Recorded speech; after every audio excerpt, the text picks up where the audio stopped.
딸의 친구를 살해하고 시신을 유기한 혐의를 받는 30대 피의자가 오늘 오후 구속됐습니다. 시신으로 발견된 여중생은 목이 졸려서 숨진 것으로 부검 결과 드러났습니다. 취재기자 연결해서 자세한 내용 들어봅니다. 김선희 기자. 네, 사회부입니다. 경찰이 피의자 구속에 맞춰서 수사 결과를 발표했죠? 그렇습니다. 피해자 14살 A양이 피의자 35살 이모 씨의 딸과 함께 이 씨의 집으로 들어간 건 지난달 30일 낮입니다. 그날 밤 A양이 집에 돌아오지 않자 A양의 부모가 경찰에 신고를 했는데요. 이튿날인 지난 1일 오후 이 씨와 이 씨의 딸은 가방을 차에 싣고 집을 나섰습니다. 경찰은 같은 날 저녁과 밤사이 강원도 영월 야산에 A양의 시신이 버려진 것으로 보고 있습니다. A양 시신을 부검한 결과도 나왔습니다. 목을 졸려 질식사한 것으로 추정돼 타살 정황이 확인됐고 성폭행을 당한 정황은 확인되지 않았습니다. 경찰은 이 씨 집에서 비닐끈과 라텍스 장갑 등을 수거해 범행에 쓰였는지 정밀 감식을 의뢰했습니다. 하지만 이 씨는 자신이 스스로 목숨을 끊기 위해 가져다 둔 약을 A양이 잘못 먹은 거라며 살인 혐의를 부인하고 있습니다.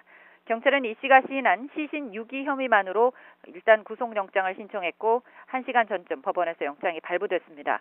또 이 씨가 시신을 유기한 정황을 알면서도 도피를 도운 혐의로 공범 박모 씨도 구속됐습니다. 다량의 수면제를 먹고 검거돼 입원 치료를 받아오던 이 씨는 이제 의사소통이 가능한 상태로 회복이 돼서 오늘 오전부터 경찰 조사를 받았는데요. 경찰은 아버지와 함께 수면제를 먹고 아직 의식을 찾지 못하고 있는 이 씨의 딸을 피의자로 입건해 친구를 유인하는 등 범행에 가담했는지 수사할 계획입니다.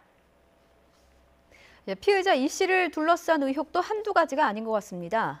그렇습니다. 피의자 이 씨와 이 씨의 딸은 치소병을 앓고 있습니다. 이 씨는 수차례 TV 프로그램에 나와서 딸의 수술비를 마련해야 한다며 모금에 나서기도 했는데요. 그런데 이 씨는 그동안 자신의 SNS에 외제 승용차 등 고급차 석 대의 사진과 함께 수만 킬로미터를 주행했다는 글을 올리며 과시한 것으로 드러났습니다. 실제로 외제차 한 대는 이 씨 자신의 소유였고요. 피해자의 시신을 유기할 때 이 씨가 가족 지인의 외제차를 타고 간 사실도 확인됐습니다. 이 씨가 모금 활동을 하며 호소한 것처럼 경제적으로 매우 어려운 형편은 아니었을 수 있다고 추정할 만한 그런 대목입니다. 경찰은 이 씨가 차량 등을 사는 과정에서 후원금이 쓰였을 가능성도 살펴볼 예정입니다.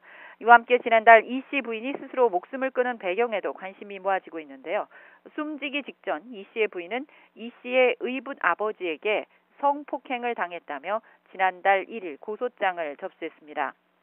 경찰은 이번 중학생 살해 사건과는 별도로 숨진 이 씨 부인의 고소 사건에 대해서도 조사를 이어갈 방침입니다. 지금까지 사회부에서 전해드렸습니다.